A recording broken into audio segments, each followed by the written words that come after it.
Engkau Allah yang baik bagi setiap kami. Kemurahan-Mu tidak pernah habis Tuhan. Kasih setia-Mu selalu menyertai kami dari hari ke hari. Biarlah itu boleh mengingatkan kepada kami semua, untuk kami lebih lagi mengasihi Engkau di dalam kehidupan kami. Untuk kami terus Tuhan belajar dan berusaha, untuk kehidupan kami boleh menyenangkan hati-Mu. Sekalipun masalah dan penderitaan itu ada di dalam kehidupan kami, tapi ajar kami Tuhan, untuk menjadikan Engkau satu-satunya kebahagiaan di dalam kehidupan kami. Bapa, tiba saatnya kami akan belajar sebagian dari kebenaran firman Tuhan. Kami perlu Engkau Yesus. Kami perlu urapan yang datang daripada Roh Kudus. Bila Roh Kudus mengurapi setiap kami, baik hamba-Mu yang tidak bisa apa-apa, dan juga setiap jemaat yang Tuhan kasih di tempat ini, tidak ada seorang pun yang terlewatkan daripada jamahan dan urapan Tuhan. Buat kami mengerti isi hati Tuhan, dan mampukan kami untuk melakukannya di dalam kehidupan kami. Berbicaralah ya Tuhan, kami siap untuk mendengarkan kebenaran firman-Mu. Mari kita semua yang siap mendengarkan kebenaran firman, sama-sama kita katakan, amin. Shalom semuanya. Silakan duduk. Diberkati dengan kesaksian hari ini, amin. Ya, setiap kita pasti punya masalah ya. Bu Ellen yang kelihatannya semua rasanya kalau lihat Bu Ellen semua Bu Ellen itu enggak punya masalah gitu kan ya. Oh ya betul ya gitu ya. Iliwa semangat sekali karena Bu Ellen selalu tampil cantik. Amin. Ya. Tapi saya percaya setiap kita punya masalah, terlebih juga Bu Ellen ya. Mari hari ini kita belajar dengan satu tema.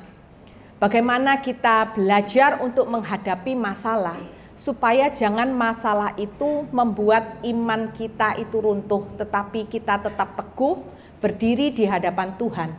Sekalipun mungkin kita lihat masalah kita itu sudah tertutup, tidak ada jalan keluar. Ya, mari kita lihat dengan satu tema, yaitu masalah adalah mujizat yang tertunda. Amin. Yuk sama-sama kita buka di dalam Yohanes 11.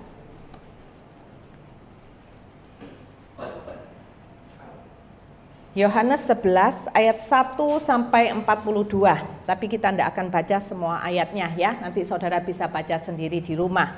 Oke, Yohanes 11. Lazarus dibangkitkan.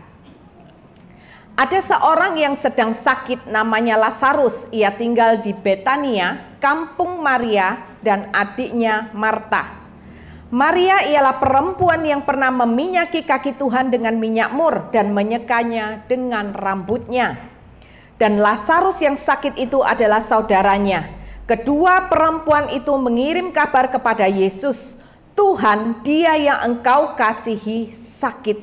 Nah saudara, kalau kita mau mengalami mujizat di dalam kehidupan kita, kalau kita berkata masalah adalah mujizat yang tertunda, mari kita belajar dari kedua wanita ini.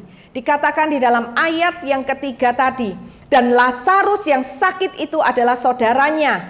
Kedua perempuan itu mengirim kabar kepada Yesus, Tuhan, dia yang Engkau kasihi sakit. Hal pertama yang harus kita datang ketika masalah itu ada di dalam kehidupan kita, kita itu harus datang kepada Yesus dan bukan kepada yang lain.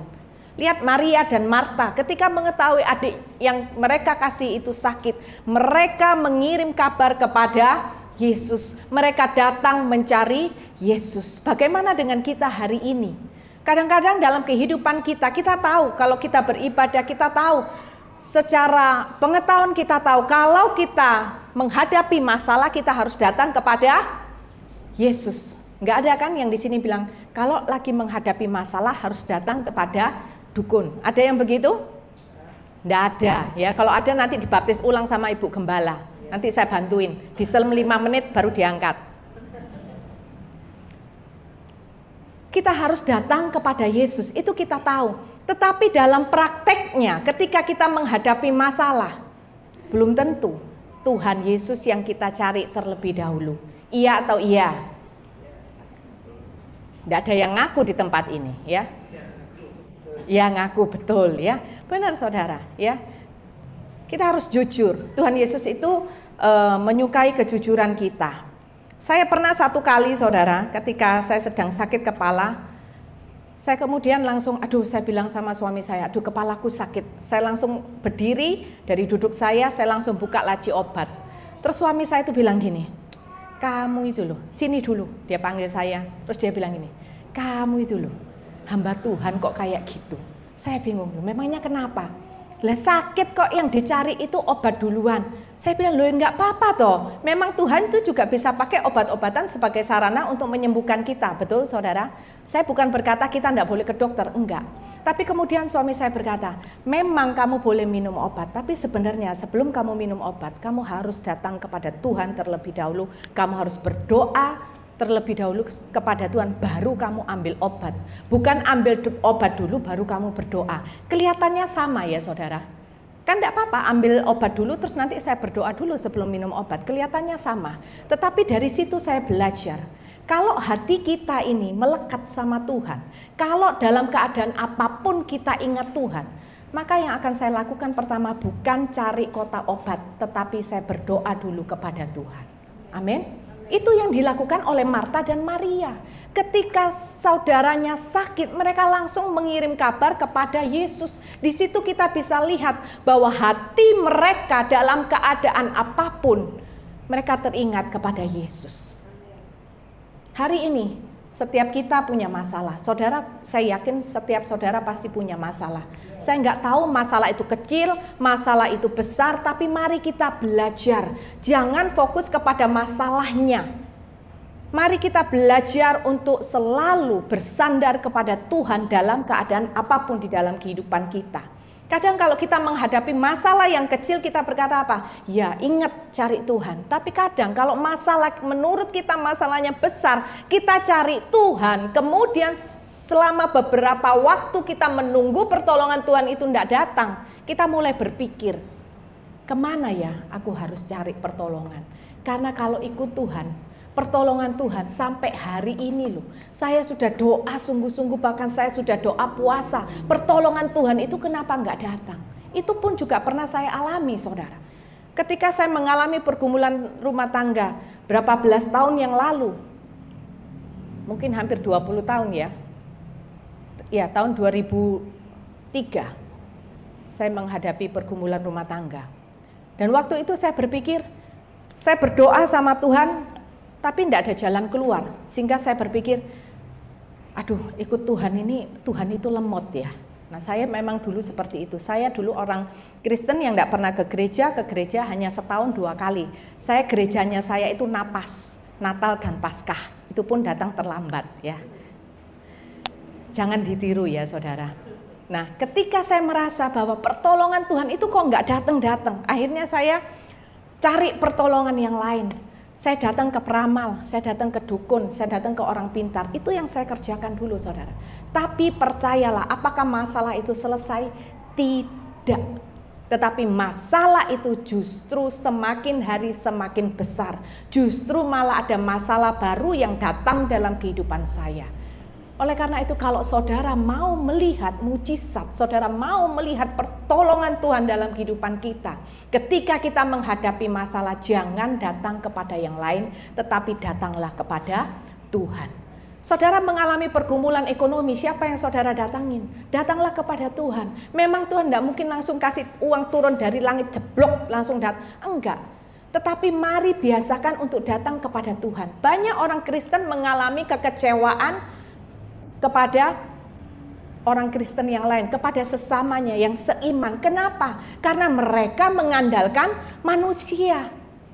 Kita sering kali berpikir, orang ini dulu pernah saya tolong, sehingga ketika saya menghadapi kesulitan saya akan datang sama dia. Tidak mungkin dia nggak tolong. Tapi ternyata ketika sudah datang, apa yang didapati? Song. Dan saudara berkata, orang ini tidak tahu terima kasih. Saudara mulai kepahitan. Kalau saudara sudah mulai kepahitan, bukankah itu mendatangkan masalah baru dalam kehidupan saudara? Betul? Dan kalau seperti itu siapa yang salah? Malaikat pun juga akan bilang, siapa suruh kamu cari temanmu? Bahkan orang yang dulu pernah kau tolong belum tentu dia akan menolong. Atau mungkin dia akan menolong tapi belum tentu dia sanggup untuk menolong. Amin, saudara. Mari kita belajar untuk selalu datang kepada Tuhan. Kita lanjut ayat yang keempat. Ketika Yesus mendengar kabar itu, ia berkata, penyakit itu apa saudara? Tidak akan membawa kematian, tetapi akan menyatakan kemuliaan Allah. Sebab oleh penyakit itu anak Allah akan dimuliakan. Percayalah saudara. Datanglah kepada Tuhan itu bukan hanya sekedar datang, tetapi kita harus datang kepada Tuhan. Percayalah tanpa keraguan. Amin. Seperti ayat ini mengatakan bahwa penyakit itu tidak akan membawa kematian. Mungkin saudara hari ini mengalami yang bukan sakit penyakit. Mungkin saudara mengalami pergumulan rumah tangga. Mungkin saudara mengalami pergumulan ekonomi. Tapi percayalah itu semua tidak akan mendatangkan kematian. Dalam arti kata, tidak akan mendatangkan kematian rohani kalau engkau datang kepada Tuhan. Amin. Setiap berkat yang datang daripada Tuhan, jangan selalu saudara pikir itu berkat jasmani, tetapi pikirkanlah berkat rohani. Di sini Tuhan Yesus mengajarkan, kematian di sini bukan hanya berbicara tentang kematian jasmani yang akan dialami oleh Lazarus, tetapi kematian rohani, dan itulah yang Tuhan lebih perhatikan di dalam kehidupanmu. Karena iman berbicara tentang kehidupan rohani. Dan kalau kita punya kehidupan rohani yang baik, percayalah saudara, ketika kita punya kehidupan rohani yang benar, segala sesuatu yang kita butuhkan, Tuhan itu pasti sediakan buat kita. Amin. Tuhan itu tidak pernah biarkan kita tergeletak. Saudara jangan pernah berpikir Tuhan itu mengharapkan saudara hidupnya menderita, sampai tidak bisa makan, sampai kemudian melas banget. Enggak saudara, Tuhan itu tidak menginginkan hal yang demikian. Tetapi mengapa kita kadang mengalami hal-hal yang demikian? Itu karena kesalahan-kesalahan kita sendiri, kesalahan kita di masa lalu sehingga kita menuainya hari ini. Tetapi percayalah, segala masalah, mau model masalah apapun yang saudara pikir, sudah tidak ada lagi jalan keluarnya. Di dalam Tuhan selalu punya pengharapan. Amin. Kita harus datang kepada Tuhan dengan apa? Dengan percaya tanpa keraguan. Sehingga sekalipun saudara sudah datang kepada Tuhan, mungkin saudara sudah berdoa 5 tahun, 7 tahun, 10 tahun, masalah itu belum selesai. Saudara tidak akan mati rohani. Karena apa? Saudara percaya bahwa Tuhan itu selalu berbelas kasih kepada setiap kita, biji mata Tuhan. Amin saudara ya. Kita harus percaya, jadikan itu motivasi saudara. Ketika saudara mengalami masalah, saudara harus punya paradigma bahwa biarkan masalah ini saat ini aku jalani karena itu seizin Tuhan. Tetapi aku percaya masalah yang aku hadapi saat ini akan mendatangkan kemuliaan bagi nama Tuhan. Amin. Kalau saudara berpikir seperti itu, maka akan membuat saudara berhati-hati dalam merespon masalah yang saudara hadapi. Karena apa yang saudara pikir, masalah yang aku hadapi hari ini harus mendatangkan kemuliaan bagi nama Tuhan. Itu artinya aku akan merespon dengan benar sesuai dengan kebenaran firman Tuhan.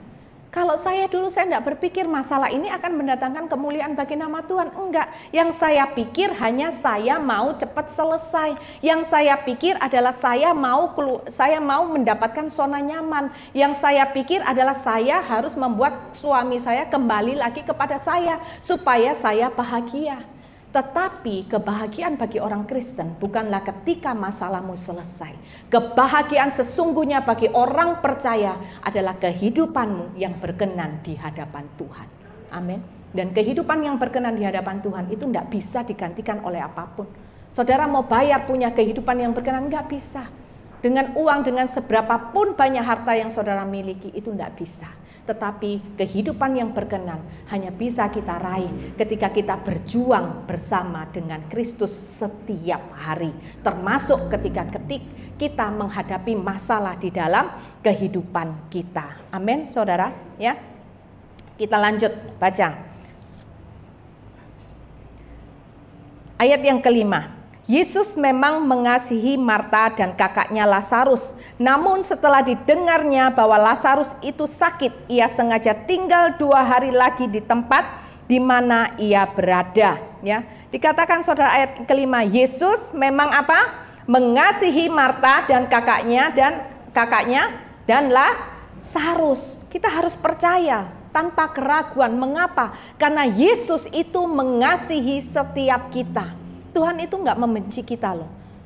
Tuhan itu tidak menjauh daripada kita, tapi kitalah yang sering menjauh daripada Tuhan. Jadi kita harus datang kepada Tuhan dengan rasa percaya. Karena apa?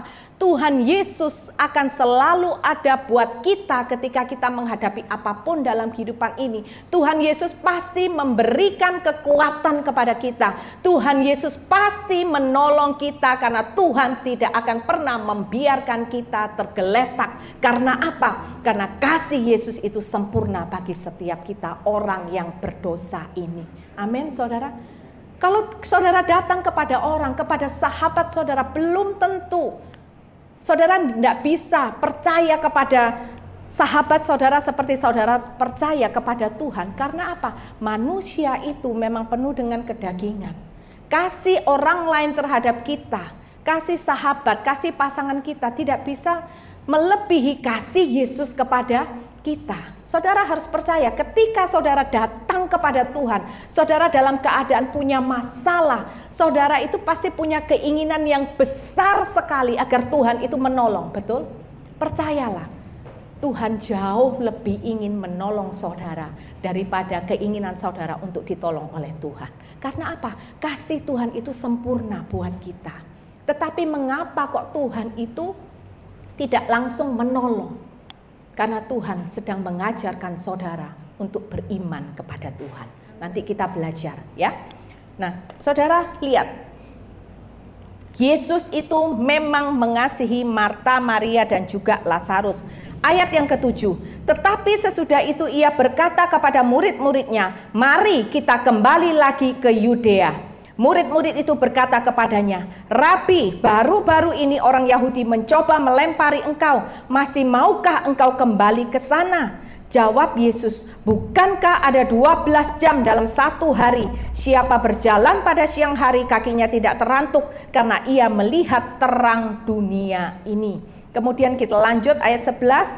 Demikianlah perkataannya dan sesudah itu ia berkata kepada mereka, "Lazarus saudara kita telah tertidur, tetapi aku pergi ke sana untuk membangunkan dia dari tidurnya." Lihat ya saudara, karena kasihnya kepada mereka bertiga, Yesus mau datang kepada Lazarus. Walaupun ketika Yesus mengatakan kepada murid-muridnya untuk Yesus datang kepada Lazarus, apa yang terjadi? Apakah murid-muridnya berkata, "Ayo Tuhan Yesus, aku temenin ya ke sana"?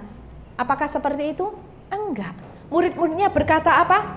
"Rabi, baru-baru ini orang Yahudi mencoba melempari engkau. Masih maukah engkau kembali ke sana?" Murid-muridnya itu melarang Tuhan Yesus untuk kembali ke sana. Dalam arti kata, sudahlah, ndak usah, biarin aja itu yang sakit. Karena apa? Nanti engkau akan dilempari lagi. Masih maukah engkau menjalani itu? Tetapi Yesus berkata apa? "Aku akan pergi ke sana untuk membangunkannya." Lihat saudara, kasih Tuhan tidak pernah bisa dihalangi oleh apapun. Ketika Tuhan mengasihi kita, bukankah firman Tuhan mengatakan tidak ada yang bisa menjauhkan kita daripada kasih Tuhan. Sehingga oleh karena itu kita dikatakan orang percaya adalah orang yang lebih dari pemenang. Karena apa? Dalam keadaan apapun tidak ada yang bisa memisahkan kita daripada kasih Tuhan.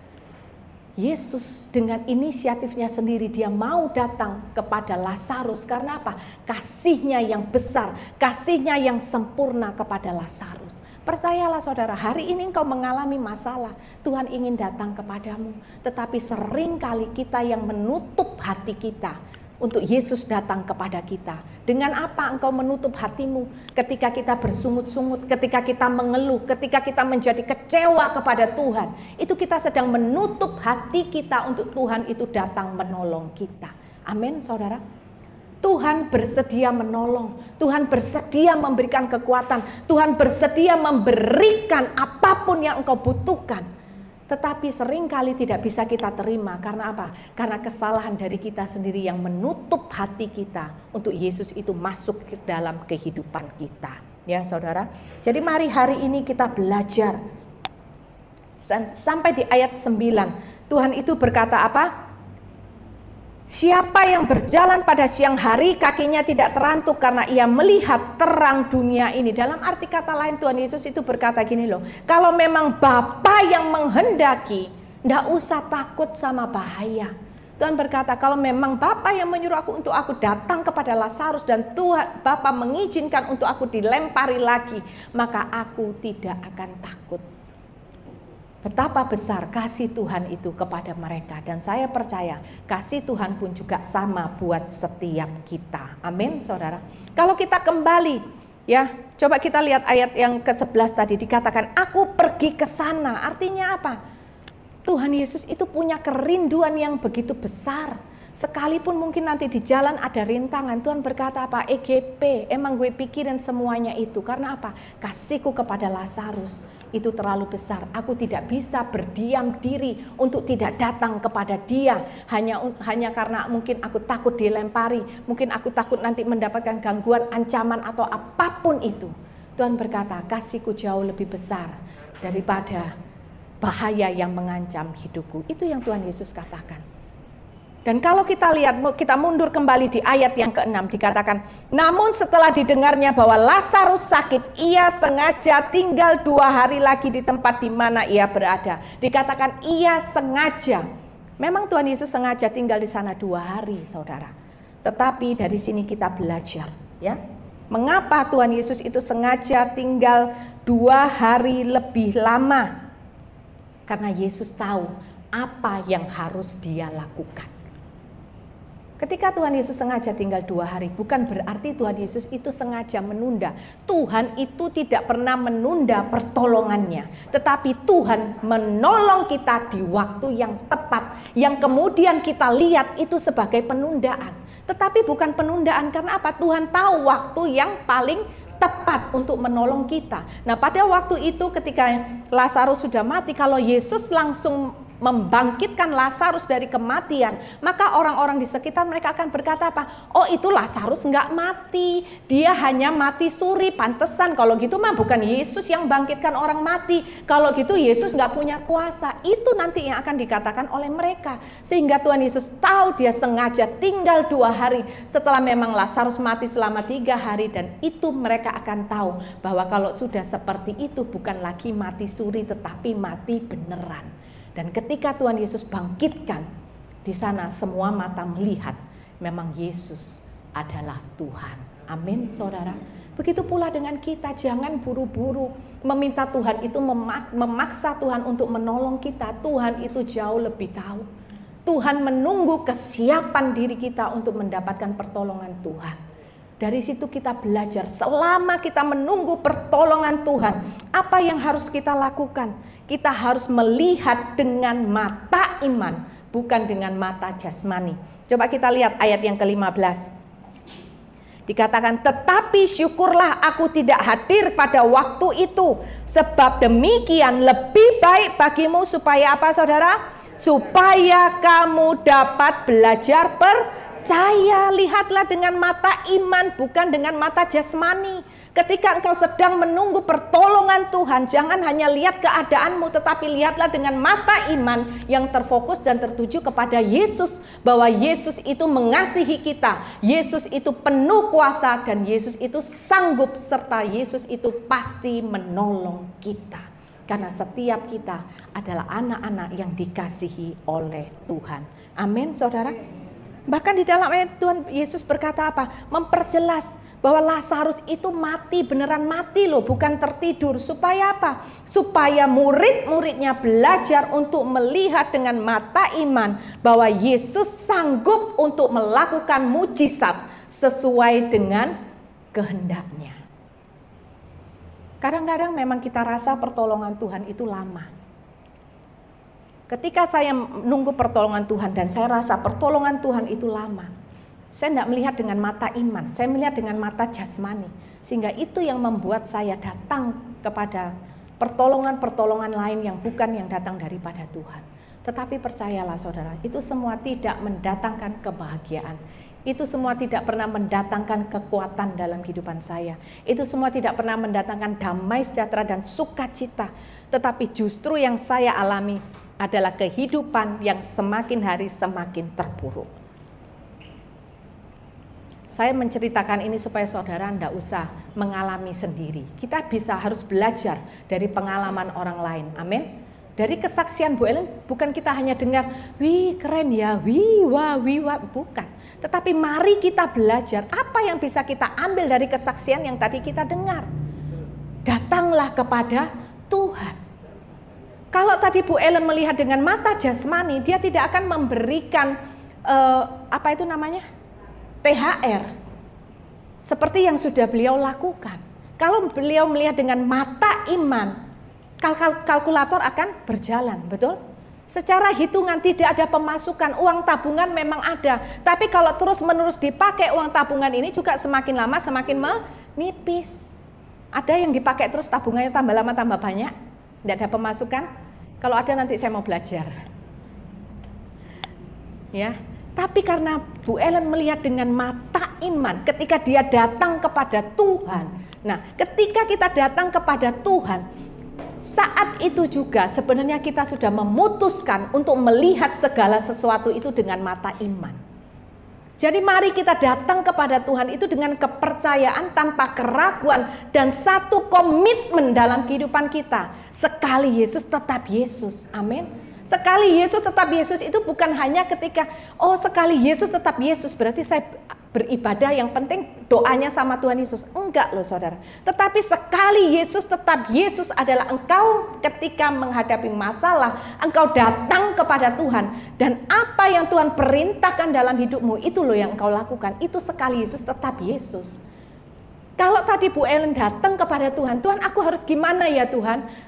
Si A ngomong gini, si B ngomong gini, si C ngomong gini, ini harus gimana ya Tuhan? Kemudian Tuhan berkata, berikan THR mereka seperti engkau memberkati. Artinya kalau engkau memberkati nggak ada satupun yang engkau kurangi, walaupun itu hanya sedikit, walaupun itu mungkin hanya Rp1.000, betul? Dan sekali Yesus tetap Yesus berbicara, ketika Bu Ellen melakukan, ya Tuhan, aku mau lakukan dan akan aku lakukan apa yang engkau perintahkan. Itu loh saudara, sekali Yesus tetap Yesus. Amin. Jangan sekali Yesus kita datang ibadah sama Tuhan. Kemudian ketika kita menghadapi masalah, kita pakai cara lain yang bukan datang daripada Tuhan. Itu bukan sekali Yesus, tetap Yesus. Jangan seperti saya. Amin, saudara. Mari kita belajar seperti Marta dan Maria. Mereka datang kepada Tuhan, mereka percaya.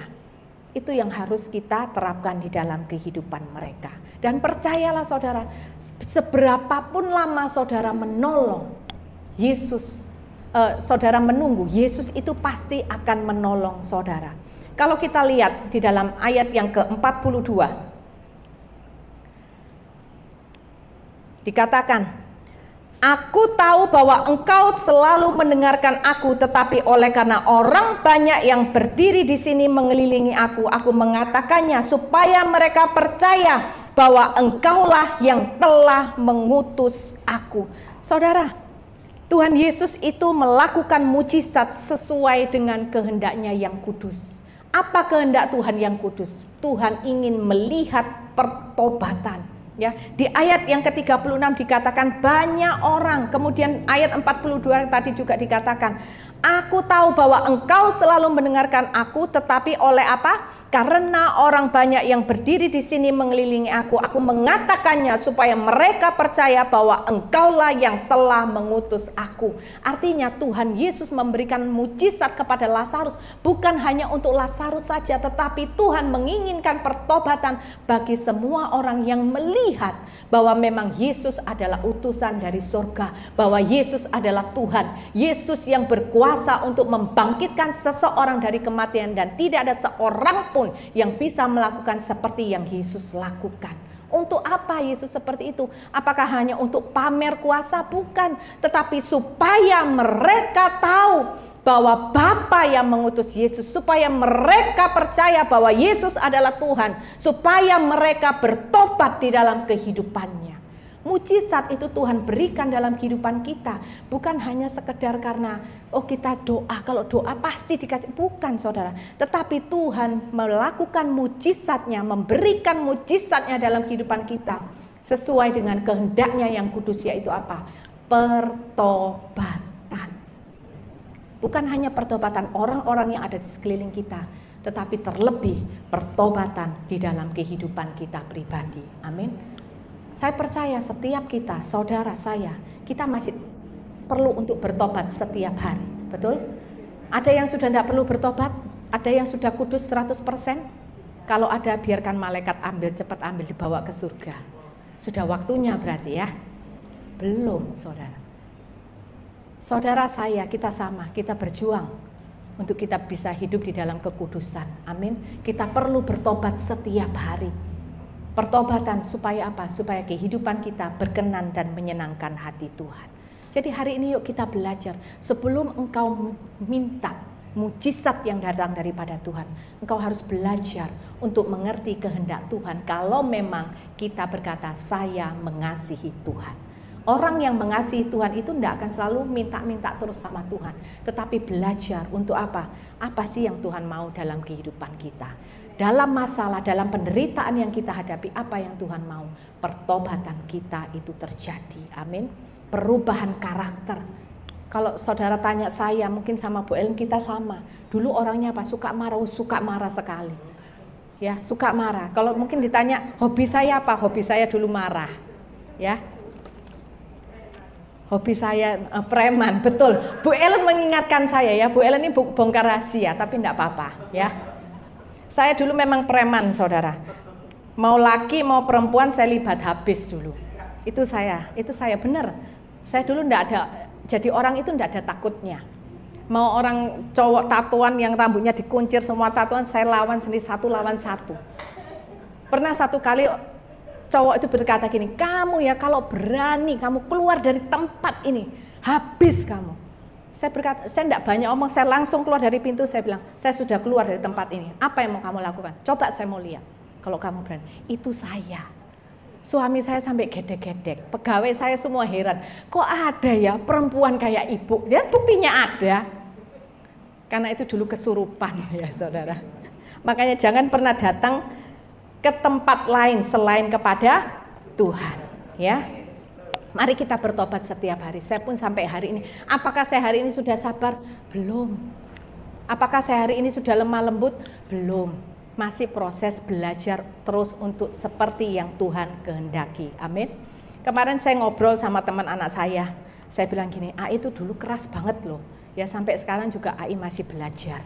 Terus teman anak saya berkata gini, AI kelihatan kok AI, kalau AI itu orangnya keras. Oh ya, sudah seperti ini masih kelihatan ya? Iya, masih kelihatan kalau AI ini orangnya keras. Oh ya, mari kita, terus saya bilang iya memang AI juga masih belajar. Yuk kita belajar sama-sama. Kowe yo podo ae to, yo keras to dadi wong, dia ketawa. Setiap kita pasti masih membutuhkan perubahan karakter. Setiap kita butuh pertobatan setiap hari. Jangan pernah menganggap bahwa diri kita sudah baik, diri kita sudah hebat. Saya pun yang berdiri di sini, saya bukan orang hebat, saya bukan orang baik, tetapi saya belajar untuk menjadi orang benar di dalam kehidupan saya. Amin, saudara, ya. Nah, kita lihat kembali, sudah berapa lama Lazarus itu mati? Ayat ke-39. Kata Yesus, angkat batu itu. Marta, saudara orang yang meninggal itu berkata kepadanya, Tuhan, ia sudah berbau sebab sudah 4 hari ia mati. Dari sini kita belajar, tidak ada satupun yang mustahil bagi Tuhan kalau memang itu sesuai dengan kehendak Tuhan. Hari ini jangan pernah paksakan Tuhan menolong kita dengan cara kita. Jangan pernah paksakan Tuhan menolong kita sesuai dengan yang kita mau. Karena apa? Semua mujizat, pertolongan yang datang daripada Tuhan sesuai dengan kehendaknya. Memang Tuhan itu sanggup melakukan, tetapi Tuhan melakukan segala sesuatu sesuai kehendaknya. Tuhan tidak pernah melakukan segala sesuatu di luar kehendaknya yang kudus. Amin, saudara. Hari ini jangan pernah dikte Tuhan. Tuhan tolong aku begini ya Tuhan, nanti begini ya Tuhan. Orang kadang kalau ngajarin doa itu harus detail, saking detailnya sampai ngajarin Tuhan harus begini ya. Tuhan tolong ya Tuhan, aku ini lagi ngalami pergumulan ekonomi. Aduh Tuhan, besok lusa ini ada hutang yang harus dibayar. Jadi Tuhan, hari ini aku akan ketemu Bu Ellen. Nanti ya Tuhan, biar Tuhan yang bekerja, urapi hatinya Bu Ellen supaya lemah lembut, supaya punya belas kasihan. Ketika lihat saya, Bu Ellen langsung buka cek. Itu ngawur. Amin. Jangan ditiru ya. Oke. Berdoalah kepada Tuhan, katakan, Tuhan, kalau memang semua ini sesuai dengan kehendak Tuhan, berikan aku kekuatan untuk aku menjalani. Dan aku percaya, selama aku menjalani proses ini, Tuhan pasti berikan aku kekuatan dan kemampuan. Waktunya kapan Tuhan tolong, waktunya kapan masalahku selesai. Ketika proses Tuhan selesai terhadap diriku, aku percaya saat itu juga pertolongan akan Tuhan berikan. Amin. Masalah penderitaan yang kita hadapi itu proses buat kita. Untuk apa? Supaya kita semakin hari semakin karakternya seperti Kristus. Supaya kita belajar percaya, supaya iman kita semakin hari itu semakin bertumbuh. Di dalam masalah kita semakin mengenal Tuhan, kita semakin mengenal siapa kita, bahwa tanpa Tuhan kita tidak bisa apa-apa. Melalui masalah kita akan melihat kebesaran Tuhan, dan di situ semua akan memperkuat apa? Memang aku tidak akan salah pilih. Karena apa? Aku tahu Yesus adalah Tuhan yang benar. Yesus hanya Tuhan satu-satunya di muka bumi ini. Amin, saudara ya. Jadi jangan buru-buru. Jangan kalau kita menghadapi masalah, aduh Tuhan kapan selesai ya Tuhan, kapan selesai. Ngapain saudara tanya kapan selesai? Tuhan berkata, itu urusanku. Yang perlu kita lakukan adalah responi masalahmu sesuai dengan kebenaran firman Tuhan. Dan selama kita menunggu pertolongan yang datang daripada Tuhan, selama kita menunggu mujizat Tuhan, taatlah akan kebenaran firman Tuhan. Amin, saudara. Fokus untuk apa? Untuk pertumbuhan diri kita sendiri. Untuk pertumbuhan apa? Pertumbuhan rohani. Dan ingatlah, kalau satu hari kelak Tuhan memberikan mujizat dalam hidupmu, itu untuk apa? Untuk mengingatkan engkau betapa baik dan besarnya kasih anugerah Tuhan di dalam kehidupan kita. Ingatlah bahwa mujizat itu untuk mengingatkan kita bahwa aku harus mengasihi Tuhan lebih lagi dalam kehidupanku. Dan yang ketiga, pakailah mujizat itu untuk memberikan kesaksian supaya orang lain itu dikuatkan. Mujizat bukan untuk disombongkan. Oh ini loh aku ditolong Tuhan karena aku baik. No. Pertolongan Tuhan semuanya itu karena perkenanan Tuhan. Semuanya hanya karena kasih setia Tuhan. Kita layak enggak? Kita itu enggak layak, tapi dilayakkan oleh Tuhan untuk menerima pertolongan yang datang daripada Tuhan. Seharusnya mujizat Tuhan itu membuat kita mengasihi Tuhan lebih daripada apapun di dalam kehidupan ini. Termasuk kita lebih mengasihi diri kita sendiri. Kita harus lebih mengasihi Tuhan daripada mengasihi diri kita sendiri. Dan mujizat yang terbesar itu adalah mujizat pertobatan. Bukan masalahmu selesai, tetapi pertobatan di dalam kehidupan kita. Amin, saudara. Yuk kita sama-sama belajar. Ketika kita menghadapi masalah, kita tangkap masalah itu adalah mujizat yang tertunda. Karena di dalam masalah mengerjakan sesuatu yang baik, yaitu apa? Mengubah karakterku semakin serupa dan segambar dengan Yesus. Membuat imanku semakin hari semakin naik level dan kehidupanku semakin berkenan di hadapan Tuhan. Amin. Mari kita bangkit berdiri, kita datang di hadapan Tuhan. Saya undang tim PAW untuk naik ke depan. Inilah iman kami di hadapan Engkau ya Tuhan. Sekali Yesus tetap Yesus selamanya. Biarlah kami belajar melalui Marta dan Maria. Ketika kami mengalami masalah dan penderitaan dalam kehidupan kami, maka kami akan selalu datang kepada Engkau terlebih dahulu Tuhan. Hanya Engkau satu-satunya harapan kami. Hanya Engkau satu-satunya pertolongan kami. Kami datang kepadamu bukan hanya untuk mencari pertolongan, sekalipun kami tahu Engkau pasti menolong kami. Tetapi kami mau belajar dalam keadaan apapun. Kami mau belajar hidup kami berkenan di hadapan Tuhan. Kami tidak mau mencari pertolongan yang lain.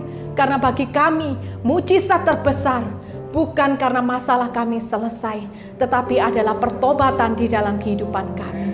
Ajar kami ketika kami datang kepada Engkau, kami datang dengan percaya tanpa keraguan. Karena kami tahu Engkau mengasihi kami dengan kasih-Mu yang sempurna. Karena kami tahu Engkau Maha Kuasa. Karena kami tahu Engkau pasti menolong kami sesuai dengan kehendak-Mu yang kudus dan di waktu-Mu yang terbaik. Kami mau belajar untuk melihat segala sesuatu yang terjadi dalam kehidupan kami dengan mata iman, bukan dengan mata jasmani. Kami belajar untuk melihat semuanya dengan mata iman, yaitu semuanya sesuai dengan kehendak Tuhan. Kami bukan hanya percaya, tetapi kami berserah sepenuhnya kepada Engkau. Kami menyerahkan kehidupan kami, segenap hidup kami kepada Engkau ya Bapa. Tuntun kami terus Tuhan sampai garis akhir. Kami boleh berkenan di hadapan Engkau. Ampuni kami Tuhan. Kami orang yang tidak layak. Setiap hari kami mengecewakan Engkau. Tetapi kasih setiamu selalu ada bagi kami. Biarlah kami belajar untuk mengasihi Engkau lebih lagi dalam kehidupan kami. Kami mau finishing well Tuhan. Kami mau berjalan bersama dengan Engkau setiap hari. Bukan hanya untuk mendapatkan pertolongan Tuhan, tetapi supaya kami mengalami pertobatan-pertobatan di dalam kehidupan kami setiap hari. Sehingga ketika kami berjumpa dengan Engkau satu hari kelak, kami boleh memandang Engkau dan kami berkata, Tuhan, aku sudah menyelesaikan pertandinganku dengan baik. Terima kasih Yesus. Kami percaya apapun yang kami hadapi saat ini, jemaat-Mu di tempat ini, apapun pergumulan mereka, hamba-Mu percaya bahwa Yesus selalu ada bersama dengan mereka, memberikan mereka kekuatan, memberikan mereka sukacita, memampukan mereka untuk menjalani apapun yang harus mereka jalani. Dan kami percaya pada waktunya nanti Tuhan, mereka akan mengalami pertolongan yang datang daripada Tuhan. Biarlah setiap kami boleh menjadi pemenang-pemenang kehidupan, bukan karena masalah kami selesai, tetapi karena kami selalu berjalan bersama dengan Engkau. Terima kasih Tuhan Yesus. Biarlah sekali lagi kami nyatakan iman kami di hadapan Engkau. Sekali Yesus, tetap Yesus selamanya. Mari kita katakan di hadapan Tuhan.